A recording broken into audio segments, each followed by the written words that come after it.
Hi, this is Moo. Are you a level 4 mission runner? Do you think you need an expensive ship to run level 4 missions?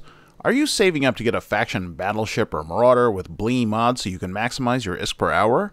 Well, you can do that, but it's going to cost you a lot, and how long are you going to torture yourself doing more level 4 missions to make back your investment? And will something unfortunate happen before you can do it, leaving you to the charity and sympathy of your fellow capsuleers? Yeah. Are you space poor? Maybe you have big dreams of getting rich enough through endless missions so one day you can own an even more expensive ship in nullsec, so you can one day make headlines? Or maybe you're just trying to earn enough to afford a Plex for your account, plus maybe an alt? Do you have a second account with a market alt or an industrial alt? Or maybe you use your second account for other activities? Well, you don't need an expensive ship if you have a second account, even if that second account is low-skilled and worthless. With mere days of training, you can get that alt to fly a support vessel semi-competently and bring him along on your endless mission slog, which in turn lets your main fly a much cheaper ship and concentrate on pew-pewing red crosses instead of keeping your ship in one piece. So all you need is one damage ship and one support ship. The damage ship should have as little tank as you think you can get away with, maximum damage output, and good projection and application. The support ship should have enough tank to survive getting primaried by the mission rats for a little while, remote repair systems, drones, cap transfer if you think you need it, remote electronic support, and lots of cap regeneration to keep all this stuff running without you having to look at the screen very often because we're lazy. For this example, we're going to be using a Talos as the main damage ship, which is not something you would normally think of for running a level 4. And the support ship is going to be a Scythe, the Tech 1 Minmatar support cruiser. The reason we're using these ships is because they fit all of our requirements perfectly. The Talos has a paper-thin tank, but you can get it to resist rats just well enough. You can fit it with rails for good damage projection. It gets decent damage bonuses, and it has enough nose to load up with mag stabs and an inherent tracking bonus. The Scythe is a support cruiser that has a lot of lows, which we're going to need to load up with cap power relays in order to power all of its stuff. It gets a bonus to remote shield repair. It has a half-decent drone bay, and enough mid-slots so that we can put in a couple of remote tracking enhancers. And best of all, compared to most ships that you run level 4s in, these are cheap. So feel free to experiment with whatever ships you like. So here's our Talos that we'll be using today. It's a pretty simple fit. Again, you can modify this as required for your skills and how much you think you can get away with. It's very simple. We're using Tech 1 rigs because, again, it's cheap. We've got a full rack of 425mm railguns. These are Tech 2, but you can use Metaphor, that's fine. 2 invulnerability fields, an afterburner, and a shield extender. This is actually over-tanked for my purposes, but you should always start a little bit over-tanked and then reduce the tank as you think you can get away with it. 3 mag stabs, a coprocessor, and damage control. And this damage control is actually kind of a wild card. This is a slot where you can put in another mag stab if you can fit it, or you can sub it out for a tracking enhancer, or most importantly, you should have a sensor backup array in case you're fighting Guristas. In the drone bay, we've got 5 hobgoblins for taking care of little ships and just a little bit more pew-pew. I'm actually carrying a bunch of extra stuff in the cargo hold, but I find that I really don't need it. The only thing that I find that I sub out once in a while is a kinetic field if I happen to be fighting EOM or Guristas. So here's our support Scythe that our hapless market alt is going to be flying. I have a lot of Tech 2 in here, but some Metaphor as well. And of course, you can Metaphor the whole thing if you want. Rigs, cap control circuit. I'm using kinetic and thermal rigs for shield resistances. Yeah, I have an EM hole, but I find that in the space where I was doing this test that this is perfectly fine. I've got a Metaphor shield transfer array, Metaphor energy relay, or energy, yeah. Another shield transfer, afterburner, a shield extender, and then I've got 2 remote tracking computers, and both of them are range scripted. We've got our invulnerability field for tank, damage control for a little more tank, because I can get away with this, and then the rest of the low slots are Metaphor cap power relays.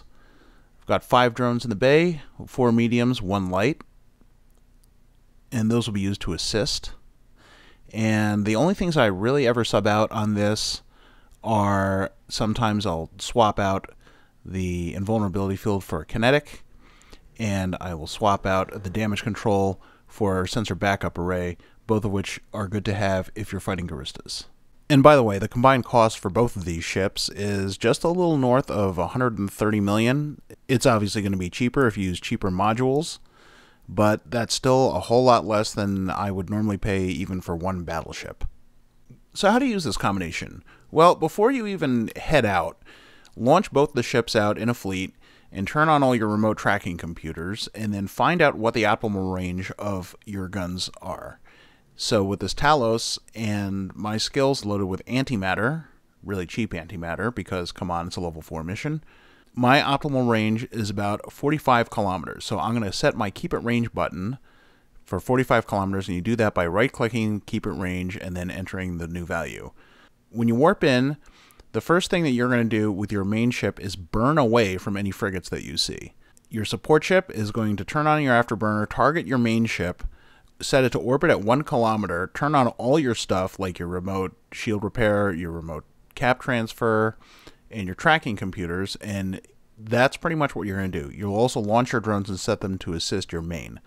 Your main ship is burning directly away from the frigs, and once you feel kind of comfy, I'd say about like 50 kilometers or so, keep burning in the same direction and start popping the frigs. You want to do this from as far away as possible so you can minimize their transversal. And once the frigates are gone, you kill everything else by hitting keep at range on them and just pew-pewing. And the idea behind this is that you're minimizing your transversal to your target, but if you happen to be moving, you're also going to be increasing your transversal to any other battleships, and you'll also be moving, so you'll take a little less damage from missiles. And at a certain point, you're going to wind up just kind of hovering there at 45 kilometers, but that's perfectly fine. You've already taken everything off the field that can really do any damage to you. So now let's take a look at the second room of Silence the Informant just as a quick example of how to use these concepts. I've timed it so that I jump into the room, the main ship jumps in first, hopefully, and because if he gets any early aggro, then my hope is that he'll get it, not my support ship. As soon as he gets in, turn on the afterburner, I start heading directly away from these frigates, which are a little too close to me. The support ship lands, I set him to orbit me at 1,000, turn on all of his mods, launch his drones, and set them on assist. And you'll notice once in a while that energy transfer array turns itself off because once in a while that range will slip past 6 kilometers. That's okay. It's not super necessary. Just turn it back on if you notice it. So I hit the keep at range button because I'm still inside 45 kilometers on these frigates. I use that to tell which direction takes me directly away from them. Then I double click in space so I keep moving that direction. And then as soon as I get to kind of a comfy range, I just start blapping them. And this is working out really, really well. I do not want these webs to be on me, and I really don't want them to be on my support ship because that's really, really bad. It's very easy to get separated from your support ship when you're doing this sort of kiting, and your support ship can quickly get overwhelmed and you're not really able to help because you don't have the benefit of the tracking enhancers and whatnot. So, once in a while I'm taking a look back over at the support ship screen, make sure that nothing's aggressing him. I'm particularly worried about these other frigates, but they're not coming after me right away. So I'm just going to go ahead and kill everything that's aggressed. And once they're done, then I'm going to start locking up these tackle frigates, which are a long way away. I'm going to start shooting those guys. Once in a while, you'll miss your first couple shots, and then they'll spool up their MWDs. Their signature radius will bloom, and you'll be able to hit them as they zoom in, just like that. And just pop them as they come in. If you happen to be lucky enough to start a room at just about whatever your maximum sensor and optimal range, or optimal plus fall off from the frigates, sometimes you'll just want to sit still just so you can get the best possible shots on them from as long away as possible. These spider drones, I am not going to be able to hit those spider drones. Once in a while you can if you're very lucky and they're the first things you target, but I didn't get lucky this time. So what I did is I sicked my hobbies on one, and then I took a shot at the other one in order to set the assist drones to start working on it, and then made sure that whatever I was shooting was outside of my support ship's range. So his hammerheads and hobgoblin would keep working on that drone. This is going really well. I've separated this up into 3 wings, and now I'm going to go after this last group in this room. Once again, going on approach or going at keep at range, which is, in this case, is the same thing because they're so far away. And I'll hopefully just be able to snipe them at distance without really getting into any kind of danger whatsoever.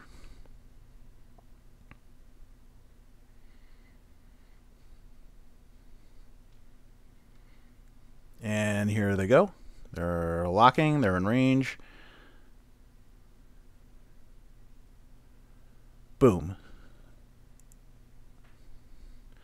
In this case, your tracking is definitely more important than your optimal range, because if you hit them, you're going to hit them for a lot anyway. So just hit them at your maximum possible envelope. Kill these guys, and then the other group is going to be pretty much the same thing. So that's pretty much how you do this. It's all about kiting, keeping at range, minimizing your transversal to the target. If you can, at the same time, get extra transversal on everything else in the room, that's great too. But as you can see in this setup, I'm really over-tanked. I'm never taking any damage in this room unless I get hit close up. And that does happen once in a while. The thing to worry about is when you think you may be in a situation where you're in a high DPS mission, keep a closer eye on your support ship than your main ship, because your main ship can take it. If your support ship goes down, your support ship is going to be weaker most of the time. You've lost your reps, you have no idea what's going on, and now you've got to worry about your main ship. But again, I mean, feel free to experiment. This stuff is relatively cheap. These 2 ships together cost me a little over 130 million. If you're thinking about buying battleships or marauders or faction battleships, that's peanuts. So just don't worry about it. Have fun with it. Experiment. Try out some different stuff. You can even use a Logifrig if you want to begin with, just to keep it cheap and simple and low skill. Have fun, and thanks for watching.